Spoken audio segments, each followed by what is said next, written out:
كتير منكم بيسألني ازاي بشتري من موقع الصيني علي اكسبريس وكل الفيز واقفه. فالنهارده انا جاي اجاوب على السؤال ده. معاكم احمد رجب واهلا بيكم في زوبعتك.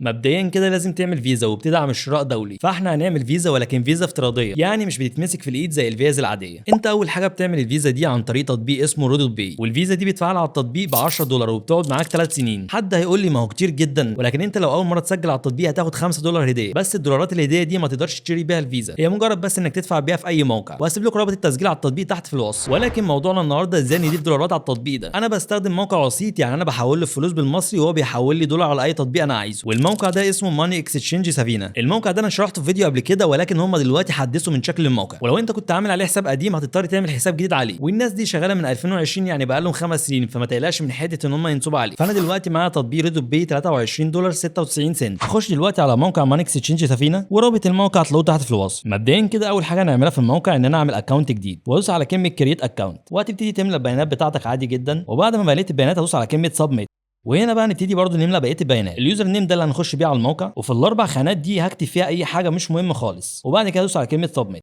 وهنا بقى فتح معايا الواجهه بتاعه الموقع. وما تتخضوش قوي من الواجهه دي، اول حاجه هتعملها ان انت تدوس على اللوجو بتاع الموقع، فهيوديك هنا على الصفحه الرئيسيه بتاعته. فانا دلوقتي هنزل لتحت شويه، واول حاجه هنا بيسالني انت عايز تحول فلوس عن طريق ايه. انت ممكن تحول للموقع فلوس عن طريق انستا باي، ولكن انا عايز احول عن طريق فودافون كاش، فانا هختار فودافون كاش. بيقول لي هنا ان اقل مبلغ تقدر تحوله للموقع 70 جنيه، واقصى مبلغ 20000 جنيه، والكلام ده بيكون في العمليه الواحده. وبعد كده هنا اختار انا عايز استقبل الفلوس على ايه. ممكن تستقبل فلوس عن طريق تطبيق باينانس او تطبيق باي بيت، ولكن انا هنزل لتحت شويه عشان انا عايز ريدو باي. هختار ريدو باي. هنا بيقول لي هيحسب لي الجنيه الواحد ب 2 سنت، ده معناه ان هو حاسب لي الدولار الواحد ب 50 جنيه. هتقول لي يا عم احمد ما الدولار دلوقتي في البنك ب 47 جنيه و50 قرش. اي موقع يا شباب او تطبيق بيتعامل بسعر الدولار في السوق السوداء. ودلوقتي هاجي اكتب في الخانه دي انا عايز احول للموقع 200 جنيه، فهو بيقول لي هنا ان انا هستقبل $4، فهدوس على كلمه اكستشينج. ودلوقتي الموقع بيقول لك ان هو يخصم عموله 25 سنت اللي هم حاليا 12 جنيه ونص، والعموله دي بتكون ثابته سواء حولت 200 جنيه للموقع او حتى حولت 2000 جنيه. وهنا كاتب لي المبلغ النهائي اللي هيوصلنا عن طريق تطبيق ريدو باي بعد خصم العموله، يعني هيجي لي على التطبيق $3.79. وهنا بيطلب منك تكتب رقم الاي دي بتاع حساب ريدو باي. فانت لو دخلت على التطبيق ودوست على ايقونه الحساب هتلاقي الاي دي مكتوب فوق، خده كوبي. وبعدين ادوس على كلمه كونفيرم. هنا ظهر لي رقم الكاش بتاع الموقع، المفروض ان انا احول له 200 جنيه. فانت بعد ما تحول فلوس للرقم بتاع الموقع خده سكرين شوت، وهترجع هنا بقى للموقع وتكتب رقم فودافون كاش اللي انت حولت منه. وحاجه مهمه جدا، الرقم اللي انت كتبته حولت منه فلوس هيجي لك عليه مكالمه من مشرف الموقع خلال ساعه، فلازم ترد عليه عشان ياكد عليك عمليه التحويل. وبيطلب منك اول 3 ارقام من الاي دي بتاعك، عشان لو ما رضيتش على المكالمه هيكنسل العمليه ويرجع لك الفلوس تاني على محفظتك. والخانه الثانيه دي هحط فيها السكرين شوت بتاع التحويل. وبعد كده ادوس على كلمه سبميت،